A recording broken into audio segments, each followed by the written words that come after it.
tugiye gushakuriza inzu ishakure nakwiye haleluya ugire neza nyagasani byose kumwe kandi aho natagatifu ibuke muri yose utabakira zuya cyangwa yose itekura utera ibikoro arimo ategura urugamba agiye kubona umugabo ahagaze mu ruhande rwe aramubaza ati umugabo ufite inkota y'igihamba ati mureba amazi ati uruwacu cyangwa mu Rwanda nuko mugabo ati bikaye haleluya bikaye umugabo kuri yose ijuru aho gukura n'ibindi haleluya ahagaze kurama nyine ubwo yumva ko ashyigikiye rero muvandimwe Yesu uyu munsi arakubwira ngo isi yaratsinze nubwo wagiye amakuba wagize amakuba Rwanda bagize ibibazo bagize ingorane zikomeye cyangwa bikomeye abategereje mbese jenoside bayitaga muri apokalipsi murabyumva bumvaga nyine ari ugusiba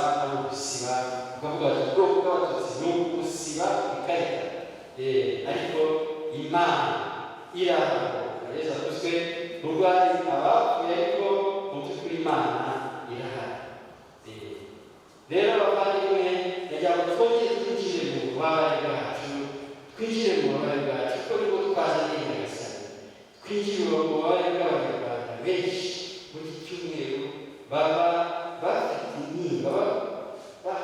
bahangayitse umutima bagira mbese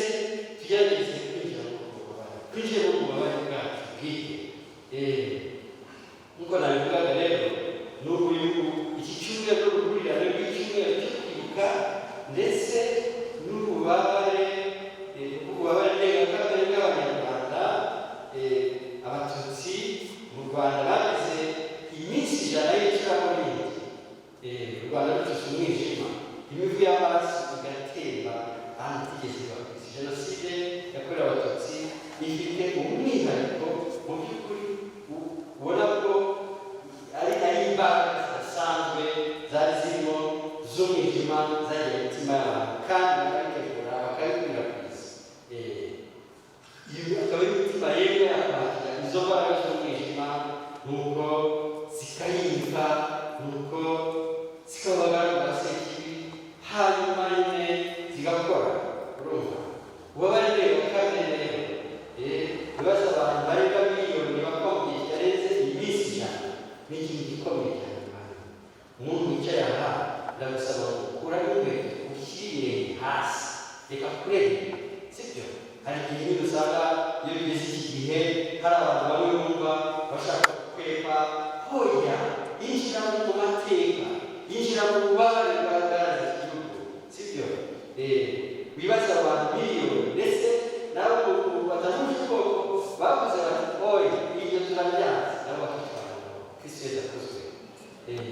tekereze imiryango itabarika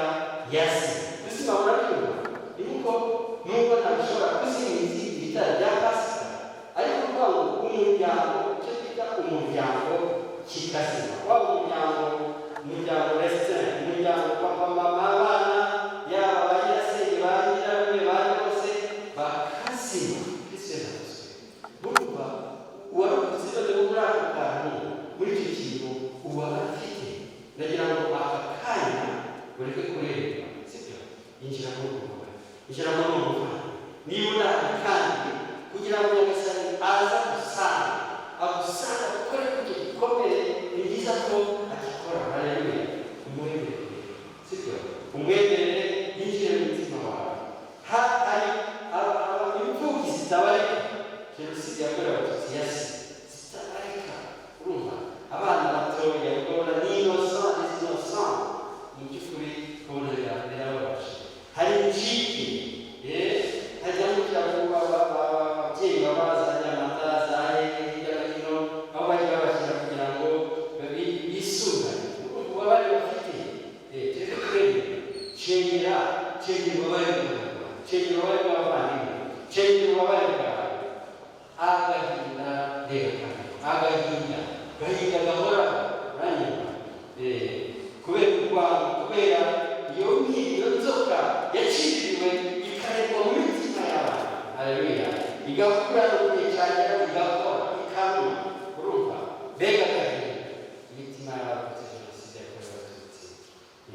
ihungabana, uburwayi buhoraho, kwiheba, umuvandimwe warokotse ariko ntabwo ari aho tugomba kugarukira. Haleluya. Yesu arakubwira ati humura, komera, komera isi yarayitsinze. Haleluya. Komera, ntuzemere guherana, ahubwo haguruka b'intwari. Yesu yabwiye Joshua, kuraje Joshua, kuraje Zorobabeli, muhaguruke dukomeze kuba umuryango, kuba ingoro. Babo haguruka, komera, babo tsinda, komeza inzira. Haleluya. Nyagasani Kristo yakuze. Kristo yatsinze urupfu, Kristo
Imana ntabwo yakuye nubwo Kayini yagiye kure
mwiza, hari ibikomere dufite binyuranye, hari ibikomere by'ubuzima ufite, ibyo uzi n'ibyo utazi, hari ibikomere wagize aho waravutse cyangwa se utaravuka, hari ibikomere by'umuryango wagize, kuvukira mu muryango udafite amahoro, ubukene bukabije, wabaye ufite ubwoba kubera ibyo wabayeho byinshi, hari ibyo witeye, hari ibyo waguteye, ubusambanyi, gukuramo inda, byose birakomeretsa ku buryo wowe umara amahoro ufite, wowe umara kwishima ufite, kubera ko igihe cyose utangiye kuzamura umurimo wose twagaragaje, umva ku kana kugira ngo wahuye iki, urumva urabasha gusaba imbabazi bivuze kwigorora na Yesu, wikorere nawe ku kana, ugire Yesu nyagasani, nyagasani Yesu mwiza. Ubusinzi cyane cyane urubyiruko, rero ubusinzi ugasanga amahoro yarabuze, ibiyobyabwenge nyine ugasanga byose n'ubuhungiro kubera ibikomere dufite,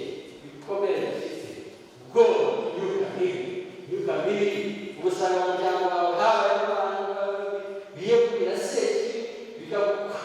Ejo bundi umugore wanjye yarabyaye, noneho kugira ngo dushake umukozi ubundi uza kumufasha kurera umwana kuko nyine akiri kibisi. Umukobwa araza rero, araza niyo yaje umukozi, tubaza kumuganiriza, tumubaza ese amakuru yawe witwa nde, umuryango wawe wese ufite ababyeyi se, tukamuganiriza kugira twumve koko niba amahoro ye, ibikomere bye n'icyo dukeneye mu by'ukuri si amafaranga, si ibyo tubibona, tuba dukeneyeho n'urukundo. Ubwo rero umukobwa aratuganiriza n'umutagatifu n'igitangaza, atubwira ubuzima bw'agaciro umukobwa ari gusanga yarabyaye,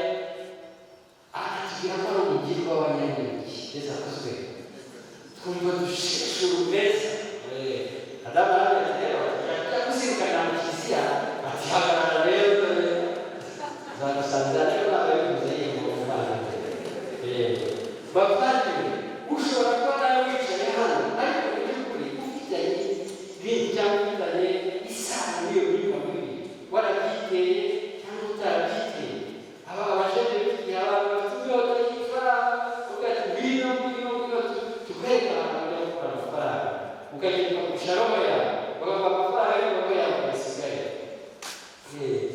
Hari ubwoba bw'imyuka mibi yaba iyo bijyanye cyangwa bakujyanyemo, hari afite ubwoba bw'urupfu abandi, cyane cyane iyo bigeze iki gihe usanga ndetse n'abajene jenoside yabaye bataravuka, bavukanye ubwoba, bawuvanye mu nda za nyina zifite ubwoba bw'urupfu, ugasanga nyine ahorana ubwoba, urareba amajwi amwongorera, akumva imyuka mibi n'umwuka w'ibiti urapfuye. Nyagasani ni muri muzima hariya, Yesu ni muzima, ubwoko kubera ibyo wabonye, urwaye ibikomere tuba dufite kubera ibyo twabonye cyangwa se ibyo twumvishe. Ushobora kuba ufite ubwoba, urana ubwoba kubera indwara idakira ushobora kuba ufite, iza sida, kanseri, hepatite, imyijima, siroze, izo ndwara zose ibibyimba bakubwira ko byararangiye, izo ndwara zose ugasanga ziragutera ubwoba. Ariko Kristo ni muzima, haleluya, Kristo ni muzima, subiramo, Kristo ni muzima, Kristo yatsinze urupfu, Kristo ni muzima, ni muzima mu buzima bwanjye. Urumva rero abanyarwanda tukirwana n'ibyo bikomere byose, abarimo COVID-19, urumva COVID yaje ari ikintu kidasanzwe, ari indwara idasanzwe idusigamo ubwoba, biteye ubwoba. Hari benshi barwaye nyamara uyu munsi Nyagasani aracyakomeza cyangwa se yarakijije. Ariko kuba utarayirwaye hari ingaruka nyinshi, ubwo bwoba nanone bugenda bugaruka kenshi, ubwoba bw'ubuzima. Yewe bakanavuga bati tubazanye urukingo narwo ruradutera ubwoba, ese akozwe ubundi twakaba twishima ko urukingo rushe, ariko nanone dutera ubwoba, ugasanga turashakisha muri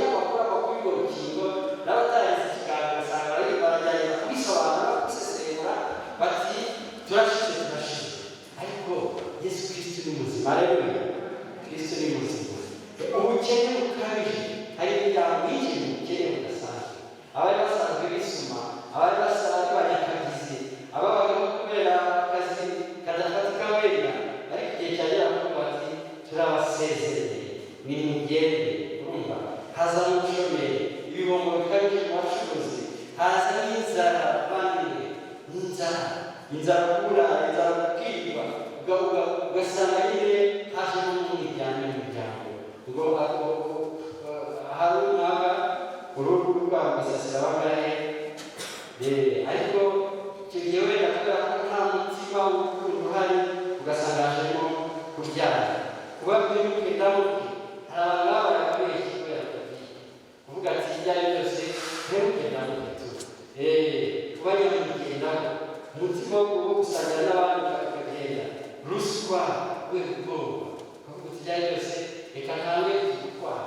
reka nitange ugasanga wenda n'uvuze ngo watsinze ruswa y'umubiri we akayitanga hari byinshi twabonye muri covid gufasha umuntu ugasanga arimo atabashije kumwishyura kubera amabwiriza kandi yumvikana ni amabwiriza adufasha ariko umuvandimwe wakungabanijwe na covid yesu aratubwira ati witinya komera natsinze isi muri minsi ishize nyagasani aduhaye urabire akaba kabiri ariko mubyeyi umushinga wanjye iyo hashize iminsi hasigaye iminsi itatu kugira ngo ajyemo muri materinite cyane cyane ko afite iterambere ryo kwagwa giye kubona inkuru mbi yikubise ku mutwe baturwaye covid yesu akuzwe mera nk'umuntu uvuze ubwenge ntangira kwibaza byinshi byo nyagasani umva wagiye untabara kenshi ariko ubwira urugo rwacu ndagutabaje numva rero umugore wanjye mbona ngo bitajya mu kato twarakurije usanga bikazima n'abana ngewe njya mu cyumba nkajya mbareba mu kirahure nk'aho agasimba n'ugasimba bari gusura ntemerewe kuganira n'ubwayizane ibyo narateguye byose bijya hasigara ubwoba rero hasigara ubwoba nabwo nyagasani uzamufashe nzabashe kubona akato kristo yesu akuzwe mbega ubwoba mbega intambara abavandimwe rero ni intabara basabira kuko n'umugabo bikomeye barasabira barasabira kandi ubwo ni kuri telefone ntugire ngo waje oye umwe yarahamagaye tukagira conference call haleluya mujye mukoresha ikoranabuhanga mu bintu bibafasha nubwo barasabira ndambaye ibiganza hajya ku umwe w'inyabirambo aho ijambo risa n'iryo waheremo kaki nubwo nyagasani aduha amagambo adukomeza aduha imbaraga nawe rero ariko umubyeyi ngo ajya hehe ajya kubyara ariko umwana uzi twamwise credo mikaeli haleluya ni ukuvuga ngo credo tugomba gushikama ku kwegera kwacu yesu akuzwe tugomba kukwegera imana kuko imana ntabwo igira ntitamaza kandi rero tukibuka niko mu ijuru ko mikaeli mutagatifu yaratugana nawe rero hereza yesu byose hereza yesu byose bikuremereye umuhereza ubwoba bwawe umuhereza gushidikanya bavandimwe ukanya tugiye gukora isengesho tugiye gukora isengesho ryo gusabirwa kugira ngo imana ize mu buzima bwacu imana emerera yesu aze mu bubabare bwawe aze mu bubabare bw'umutima wawe aze mu bubabare bw'umubiri wawe abawe bakunaniye mubyeyi wawe abana bawe bakunaniye umugabo wakunaniye umugore wakunaniye ihereze yesu hereza yesu ubushomeri buri bihe bitoroshye hereza yesu ubukene bwawe hereza yesu ingorane zawe z'ubuzima takambira imana inshuti nyagasani mwana wa dawudi babarira subiramo mwana wa dawudi babarira subiremo mwana wa dawudi babarira tugenda no kumva zaburi mu gusoza zaburi ya 91 idukomeza biravuga ngo umuntu tuyagusura mbese yibera yikinga mu gacucu ushobora byose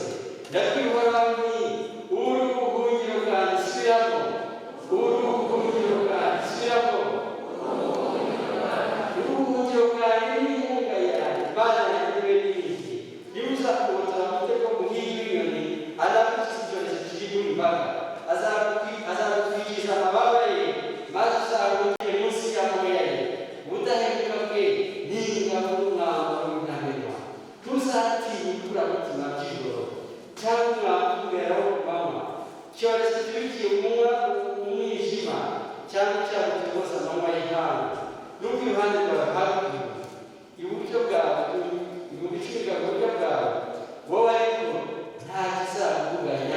uzabe maso gusa maze wirebera cyabagirana nawe Kristo yakozwe dufate rero akanya dutuze amarikira Mariya uyu munsi kuwa gatandatu Kristo yakozwe dutuze amarikira Mariya maze twakire Yesu mu mitima yacu twakire Yesu mu mitima yacu twakire Yesu mu mitima yacu ndakuramutsa Mariya.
umunsi wa kera wo kwiyambaza umuyobozi w'Imana muri Noheli. Ijambo rya Nyagasani uyu munsi uzanire roza gasiyazi maze zinyuze mu nyanja y'impuhwe zanjye. Izo roho zibabaza umutima wanjye bikabije. Mu mirima y'imizeti zanteye agahinda gakabije. Bituma ntakambira data ngira nti dawe ubishatse wakwizayo inkongoro, ariko ntibiri uko ushaka ahubwo bibe uko ushaka. Kuri izo roho amizero ya nyuma ni ugutakambira impuhwe zanjye. Usabire neza Kasiyasi. Nyagasani Yesu n'impuhwe nyinshi, wowe n'ubugwaneza akira mu mutima wawe roza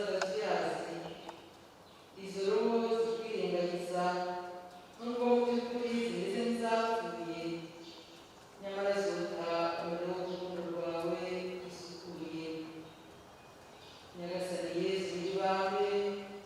gira impuhwe maze ushyire mu ngoro y'urukundo rwawe kugira ngo nizimara gususurutswa n'imbaraga nshyashya nazo zitangire gukorera zishyizemo umwete. Dawe mu izina ryawe ryubahe ingoma yawe yogere rwose icyo ushaka gikorwe munsi nk'uko gikorwa mu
dawe uri mu ijuru izina ryawe ryubahwe ingoma yawe yogere hose icyo ushaka gikorwe munsi nk'uko gikorwa mu ijuru ifunguro ritungurire none tubabarire ibicumuro byacu natwe tubabarira abaducumuyeho ntuduterane ibitoshya ahubwo dukize icyago. Ndakuramutsa Mariya wujuje umubano n'Imana wayoboye abagore bose umugisha na Yesu umwana wabyaye asingizwa. Mariya Mutagatifu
yabaye kugira ngo ukingurire umutima wawe.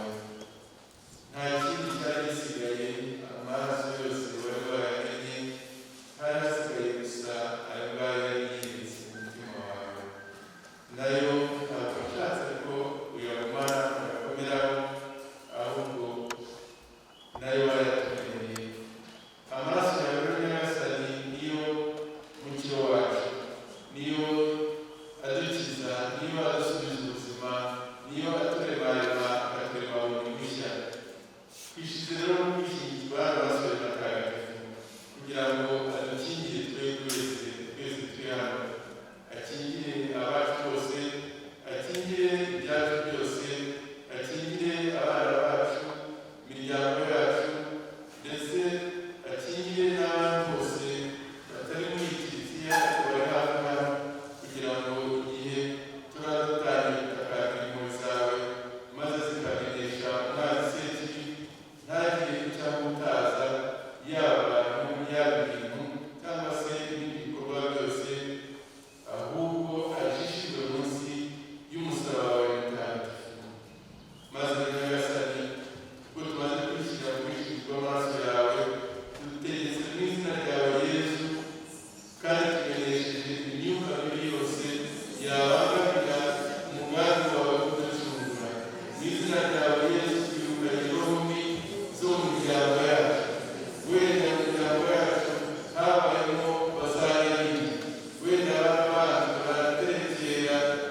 Yesu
iherezo cy'urukundo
Now,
muremure